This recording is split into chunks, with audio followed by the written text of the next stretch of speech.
Olá, sejam bem-vindos ao Face do Poder do Hoje News. Hoje receberemos o ex-deputado federal por 4 mandatos e presidente da Câmara dos Deputados, Eduardo Cunha. Economista, defensor da vida e da família. Portanto, um conservador que aprendeu a sobreviver no serpentário político nacional. Seja bem-vindo ao Face do Poder do Hoje News, deputado Eduardo Cunha. Muito obrigado, prazer enorme estar com vocês aí. Bem, Eduardo, o seu livro, Tchau, Querida, o Diário do Impeachment, desperta curiosidade entre o público fora do circuito político e críticas da esquerda. Isto atrapalha ou rende mídia espontânea? Veja bem, o livro ele tem um propósito que não só de falar do processo impeachment. Na realidade, o livro é uma construção histórica. A gente faz uma análise do processo político desde a proclamação da República, passamos por todas as eleições presidenciais, passamos pelo período da ditadura, a própria lei do impeachment, quando ela foi feita em 1950, trazemos depois o período da Constituinte de 88 e as eleições presidenciais até o presente momento.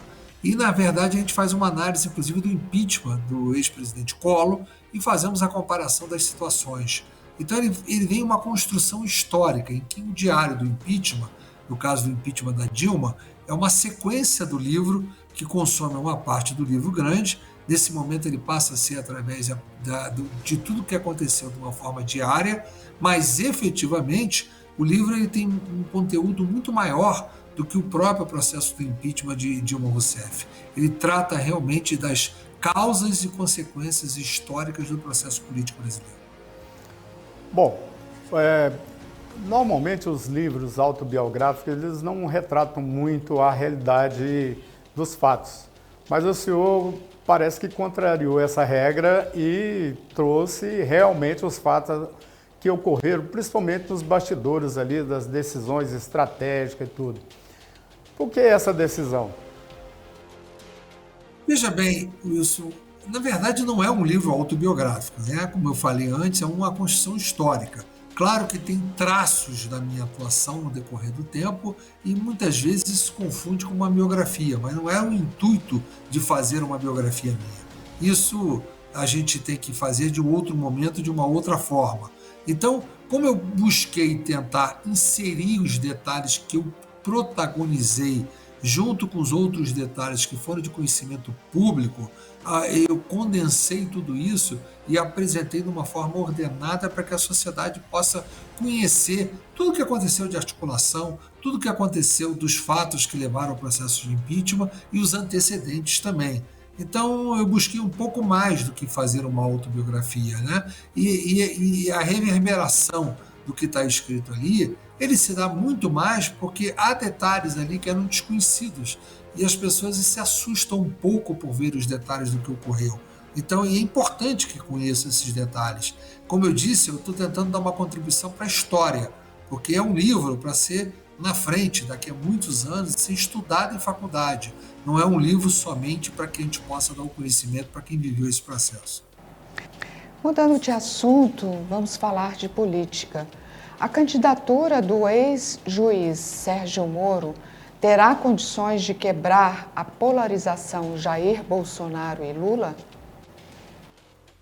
Olha, Edna, eu acho que, primeiro que eu não acredito em terceira via, não haverá terceira via, haverá polarização Lula e Bolsonaro e essa vai ficar até o fim no segundo turno. Eu não acredito nem em Moro, nem em qualquer outro vá quebrar esse tipo de polarização, porque a polarização, inclusive eu trato isso muito bem no livro, a origem e como se dá essa polarização política no Brasil.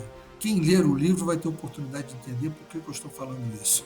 Mas além disso tudo, o Moro é um estereótipo de político que estava dentro de uma caneta de juiz, fazendo atividade política, que agora ele se despiu da toga e está se apresentando com seu verdadeiro sentido, que sempre foi a disputa política. É bom que ele venha para a seara política, é bom que ele dispute politicamente e é bom que a gente possa desmascará-lo perante a população para mostrar que tudo que ele agiu, tudo que ele fez, o fez no sentido político, que eu, inclusive, denomino no livro, é uma organização política. O Moro era o comandante-chefe de uma organização política. E essa organização política praticou atos que poderiam ser considerados criminosos e mereciam ser julgados. Então, o Moro vai participar de um processo eleitoral onde ele deverá ser julgado pelo povo pelo aquilo que ele fez. Então, é bom que ele participe, porque, de uma certa forma, comprova tudo aquilo que se falou, que o Moro é uma organização política cuja organização ele é o chefe, ele é o comandante, ele é o mentor. E isso vai ficar muito bem comprovado no debate político eleitoral. Mas quanto à capacidade de Moro ter sucesso eleitoral, eu acho muito pouco provável, até porque na medição espontânea, que é aqui de verdade você mede um candidato a presidente, Moro tem 2% e a rejeição dele é 61%. Então quem tem 2% de espontânea, quando Lula tem 31%, Bolsonaro tem 24% de espontânea e tem 61% de rejeição, é uma candidatura inviável. Então ela será inviável em qualquer circunstância e é bom que ele enfrente esse processo e seja derrotado. Um detalhe que chama atenção, Eduardo, é o seguinte: ao centrar ataques ao Moro, os bolsonaristas acabam favorecendo a candidatura de Lula, desidratando assim aquele capital político que Bolsonaro tinha. Você não acha que essa avaliação é um contrassenso? Não, eu não acho que atacarem o Moro, porque os objetivos são outros, né? Moro usou o governo Bolsonaro, de quem ele aceitou ser ministro, que aliás foi um dos grandes erros que ele cometeu, não porque participar do governo, mas ele cometeu o erro que aí ele se mostrou que era político já desde esse momento, mostrou que tudo que ele fazia era em política, porque ele aceitou o cargo de ministro, largou a magistratura no meio do processo da Lava Jato. Mas atacarem quem ataca Moro, o Moro vai sofrer ataque de todos os lados, vai sofrer ataque do lado do Lula, vai sofrer ataque do lado do Bolsonaro. Eu não vejo que isso vai descaracterizar ou favorecer o Lula, pelo contrário. Eu acho que todos os ramos políticos vão colocar Moro no seu devido lugar. E é bom que todos o ataquem, não digo atacar por atacar, que todos mostrem as suas incoerências, todos mostrem o quanto ele era chefe de uma organização política, todos mostram tudo que ele errou no processo judicial que ele comandou, que virou um processo político, para que todo mundo tenha esse conhecimento. Então eu não vejo que o bolsonarista atacar Moro possa prejudicar Bolsonaro ou favorecer Lula. Eu acho que o Moro vai ser atacado por todos os lados e eu acho que é assim mesmo que acontece quando você está no meio do processo eleitoral, principalmente quando você fingiu estar no processo judicial e, na verdade, você estava no processo político. E pela sua experiência parlamentar, é possível Bolsonaro estancar a sangria de votos com o Auxílio Brasil? Olha, o Bolsonaro, de uma certa forma, eu não acho que tenha sangria de votos, nem tenha votos para serem conquistados. Eu acho que um terço do eleitorado está com o PT, com Lula, um terço do eleitorado vai estar com o Bolsonaro e o outro terço vai estar dividido entre todos os outros, que não querem nem Bolsonaro, nem querem Lula. E, consequentemente, no segundo turno, esse terço vai decidir a eleição. Para onde esse terço vai, é que vai ser eleito presidente da República, pode ser Lula ou Bolsonaro. E qual é a razão?